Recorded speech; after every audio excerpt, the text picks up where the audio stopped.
No dia em que precisei da minha família, eles me viraram as costas. Minha esposa engravidou do meu primo, e em vez de me apoiarem, eles disseram que a culpa era minha por trabalhar demais. Fui expulso da minha própria história, substituído pelo meu sangue. O que eles não sabiam é que o fundo do poço pode ser o melhor lugar para se reconstruir e para se vingar. Sabe qual é a pior parte de ser traído? Não é descobrir que a pessoa que você ama te trocou. É olhar nos olhos da sua própria mãe, do seu pai, dos seus irmãos, e ver que eles também te abandonaram. É ouvir da boca deles que você mereceu. Que você foi um mau marido. Que o erro foi seu. E pior, é ter que engolir seco enquanto eles abrem um churrasco para receber o primo que engravidou a sua mulher. Foi ali, sentado no meio-fio em frente à casa dos meus pais, ouvindo as risadas lá de dentro, que eu entendi uma coisa: eu estava completamente sozinho no mundo. Meu nome é Caio, tenho 34 anos, e até pouco tempo atrás, eu achava que tinha uma família de verdade. Morávamos em Orlando, Flórida, numa casa modesta mas aconchegante perto de um dos lagos. Eu trabalhava como gerente de obras, uma função que exigia horas extras, viagens curtas e muito estresse. Mas eu fazia tudo pensando neles, na minha esposa, a Amanda, e no nosso filho, o pequeno Liam, de 4 anos. A Amanda era o que eu chamava de rainha do lar. Ela cuidava do Liam, da casa, e eu nunca questionei nada.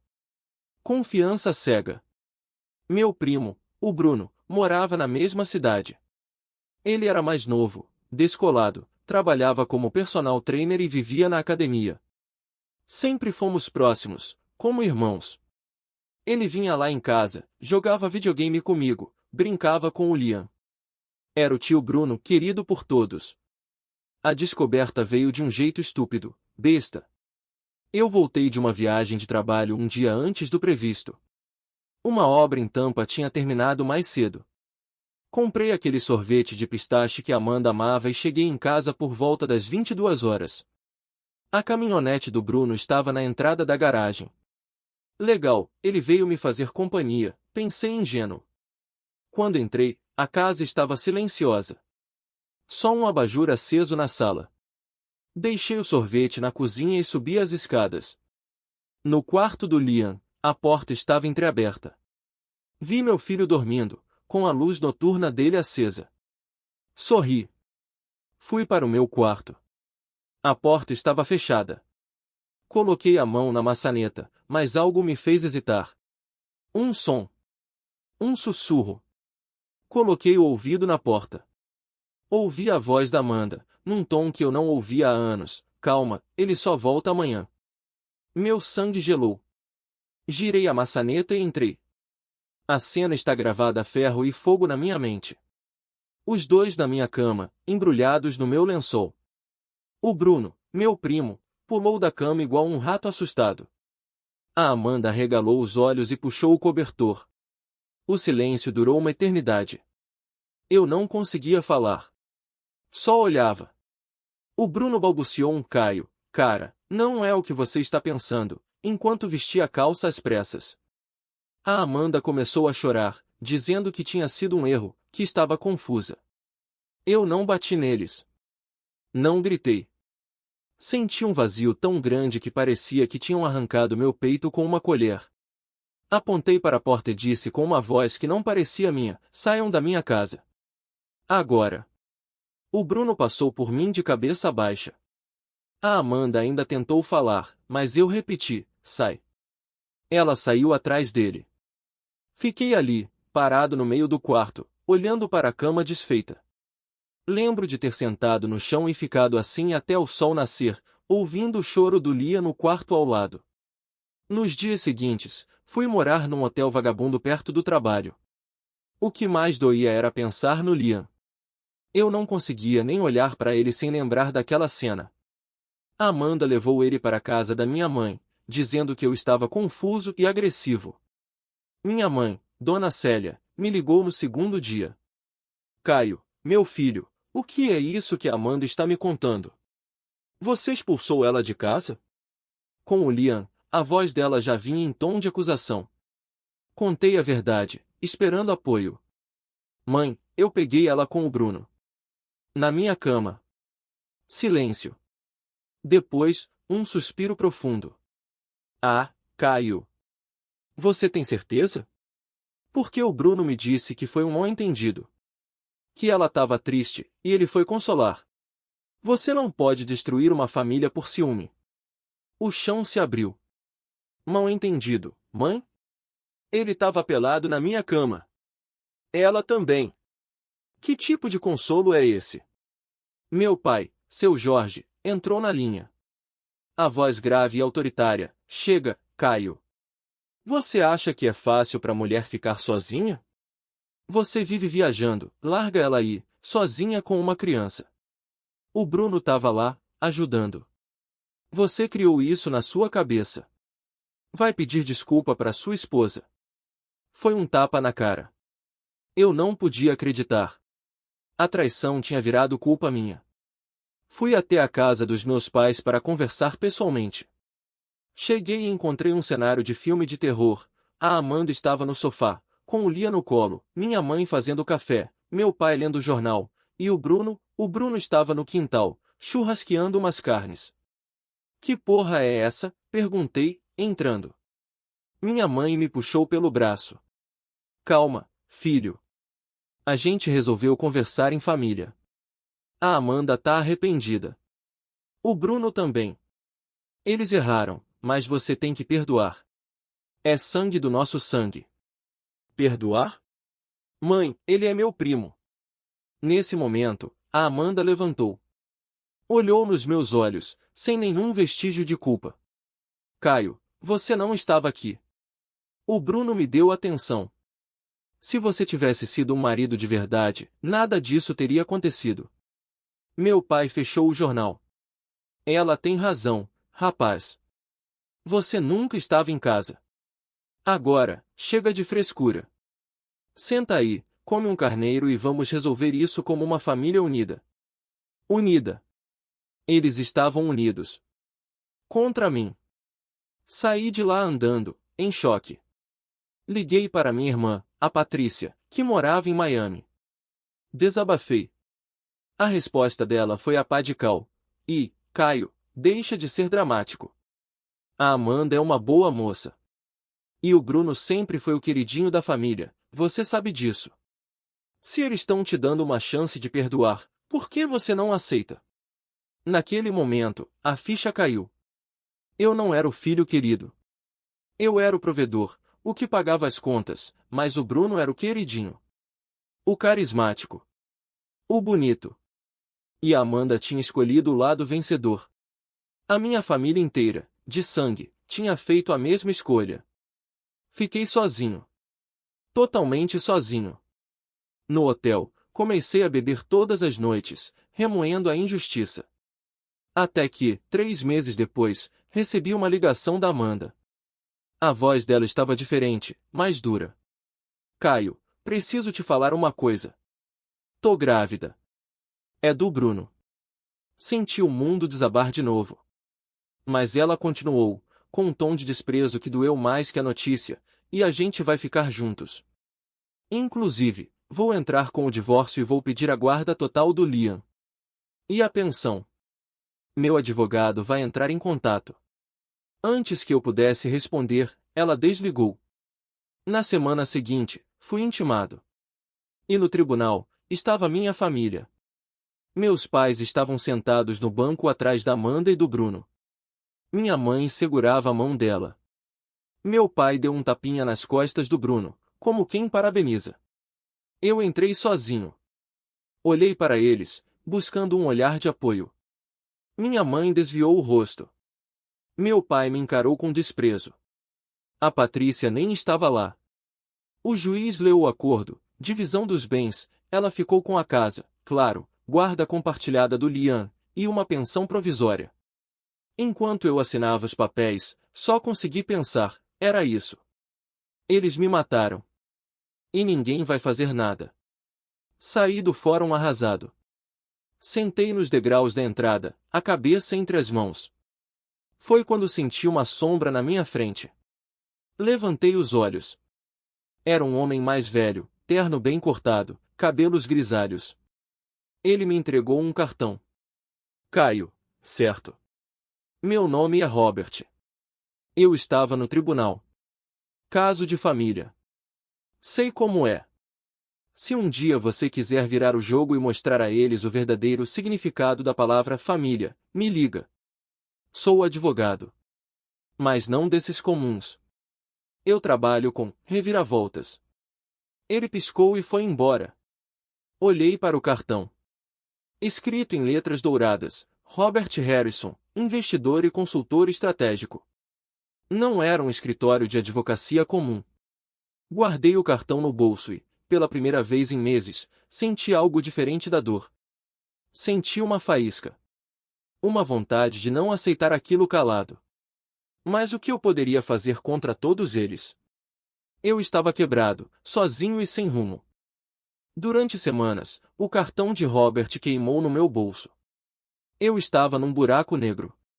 Morava num kitnet minúsculo, bebia todas as noites e quase perdi meu emprego de tanto chegar atrasado. A imagem do Liam, do meu filho, era a única coisa que me mantinha lutando. Nos dias de visita, eu o pegava na escola, e ele sempre perguntava: Papai, por que o tio Bruno dorme na minha casa agora? Por que a mamãe fala que ele é meu novo papai? Aquilo me matava por dentro. Até que uma noite, num bar qualquer, tirei o cartão do bolso. Resolvi ligar, sem esperança alguma. Robert atendeu no segundo toque, como se estivesse esperando. Marcamos de nos encontrar no escritório dele, num prédio comercial em Downtown Orlando. O escritório era diferente de tudo que eu já vi. Nada de pilhas de processos. Era mais uma sala de estar de luxo, com mapas antigos na parede, um bar e uma mesa de pôquer. Robert me recebeu com um uísque. Sabia que você ligaria, disse ele, sentando-se numa poltrona de couro. Você tem cara de quem não aceita derrota fácil, só estava processando o luto. Agora me conta, em detalhes, tudo sobre sua família. Negócios, dívidas, amantes, segredos. Tudo. Passei a tarde inteira falando. Contei sobre a imobiliária falida do meu pai, que ele mantinha às custas de um silêncio dele com a minha mãe. Contei sobre o vício do Bruno em apostas online, algo que ele escondia, mas que eu descobri quando ele me pediu dinheiro emprestado uma vez. Contei sobre a minha mãe, que vivia de aparências e tinha medo de ser julgada pela vizinhança. Contei sobre a ambição da Amanda, que sempre quis mais do que eu podia dar. Robert ouviu tudo, com um sorriso no canto da boca. Quando terminei, ele falou: Perfeito. Eles não são uma família unida. São uma bomba relógio. Você só precisa do estupim. Eu vou investir em você. Não quero seu dinheiro, quero 10% do que você recuperar, em bens ou em satisfação pessoal. Topa. Eu não tinha nada a perder. Topo. O plano começou aos poucos. Primeiro, Robert usou seus contatos para conseguir acesso ao extrato bancário do Bruno. As dívidas de jogo eram enormes. Ele estava devendo até para agiotas. A renda de personal trainer não pagava nem os juros. Segundo, contratamos um detetive particular para seguir a Amanda. Em menos de 2 semanas, descobrimos que o amor perfeito já estava ruindo. A Amanda estava frustrada. O Bruno não trabalhava direito, vivia no celular e, quando bebia, ficava agressivo. Numa das discussões, vizinhos ouviram ele gritar: Seu filho é um chato do caralho, para de encher o saco. Aquilo me destruiu ouvir, mas também me deu combustível. O terceiro passo foi a família. Robert me orientou a plantar uma pequena semente. Pediu para eu sumir das redes sociais e me tornar inalcançável por um mês. Sem ligações, sem visitas. Nada. A ausência fez efeito. Minha mãe começou a ligar desesperada. Deixei ela falar no correio de voz: Caio, meu filho, você está bem? A gente tá preocupado. A Amanda tá reclamando que o Bruno não tá sendo bom pai pro Liam. Tá uma confusão aqui. Me liga. Eu não liguei. Na terceira semana, meu pai me mandou uma mensagem: algo raro, filho, a imobiliária tá com uns problemas. Você conhecia algum investidor? Me ajuda aqui. Foi a deixa. Robert se apresentou a ele como um investidor interessado no terreno da família, um sítio que meu avô havia deixado e que estava no nome do meu pai e no meu. O sítio valia uma fortuna, mas meu pai nunca conseguiu vender porque eu precisava assinar junto. Robert convenceu meu pai de que tinha um comprador de Miami disposto a pagar o triplo do valor, mas que o negócio precisava ser rápido. Meu pai, desesperado com as dívidas, mordeu a isca. Foi então que Robert marcou uma reunião na casa da minha mãe. Vamos resolver tudo, disse ele. O Caio vai estar lá para assinar a venda do sítio. No dia marcado, cheguei na casa dos meus pais. Estavam todos lá, meu pai, minha mãe, a Patrícia, que veio de Miami de olho na grana, a Amanda com o Lia no colo, e o Bruno, sentado num canto, com uma expressão de quem está devendo até a alma. O clima era tenso. A Amanda mal olhava para mim. O Bruno roía as unhas. Robert chegou com uma pasta. Abriu sobre a mesa da sala. Bem, vamos aos negócios. A venda do sítio. Mas antes, preciso apresentar uma contraproposta. Meu pai franziu a testa. Que contraproposta? Robert colocou uma gravação no celular. Era a voz do Bruno, bêbado, falando com um agiota. Mês que vem eu pago, juro. Depois que eu casar com a Amanda, a casa é minha. A gente vende e te pago. A pensão que o Caio paga também dá para tirar um dinheiro. O silêncio foi ensurdecedor. A Amanda empalideceu. Meu pai arregalou os olhos. Robert continuou. Colocou fotos na mesa. Fotos do Bruno em cassinos clandestinos, fotos de mensagens dele com outras mulheres. E isso é só o começo. A Amanda levantou, os olhos cheios de lágrimas. Bruno, o que é isso? Ela pegou o celular dele da mesa, desbloqueou com a senha que ele usava, a mesma de tudo, e começou a ler as mensagens. O rosto dela se transformou. Raiva pura. Você tá me traindo? E ainda quer vender minha casa, ela gritou, partindo para cima dele. Meu pai se levantou, apontando para o Bruno. Seu filho da puta! Você tá usando a gente para pagar suas dívidas? Minha mãe começou a chorar. Meu Deus, o que foi que a gente fez? Foi a minha vez. Levantei, olhei para cada um deles. Vocês me perguntam o que fizeram? Me abandonaram. Trocaram o filho que sempre trabalhou, que sempre esteve aqui, pelo primo bonitinho que só trouxe desgraça. Apontei para o Bruno. Ele não tem dinheiro, não tem caráter. E agora, Amanda, você vê quem ele é de verdade. O pai do seu filho é um viciado em apostas, um mentiroso. Amanda desabou no sofá, soluçando. Liam, assustado, correu para o meu colo. Eu o abracei forte. Meu pai, cabisbaixo, murmurou, filho, a gente errou. A gente não sabia. Não sabiam ou não quiseram saber, respondi friamente. Preferiram acreditar na versão mais conveniente. Agora, sobre o sítio, ele não será vendido. Pelo menos não para pagar as dívidas de ninguém. Eu vou comprar a parte de vocês. Com o dinheiro que Robert vai me adiantar. Vocês vão receber um valor justo, e eu vou ficar com o sítio. É o mínimo que me devem. Ninguém teve coragem de contestar. O Bruno, vendo que o castelo de areia desabou, tentou dar uma de vítima. Tá vendo, pessoal? É tudo armação do Caio. Ele quer destruir a família. Nesse momento, a Patrícia, minha irmã, que estava quieta num canto, finalmente falou, cala a boca, Bruno. A gente te deu todas as chances. Você destruiu tudo sozinho. Olhei para minha irmã. Não disse nada.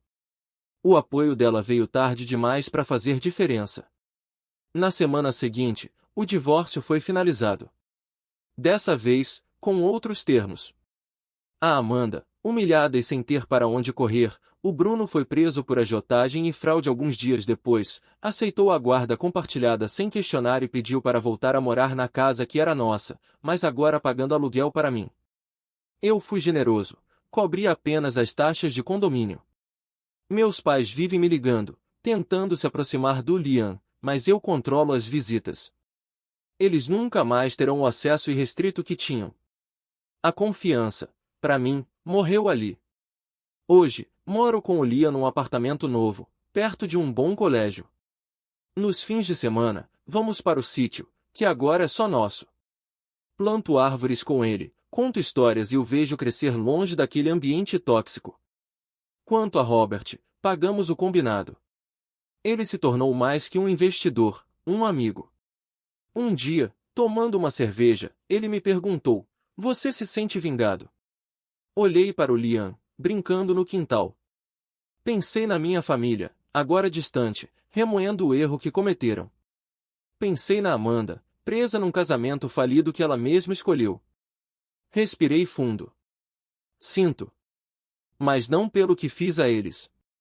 Sinto porque, finalmente, estou em paz comigo mesmo.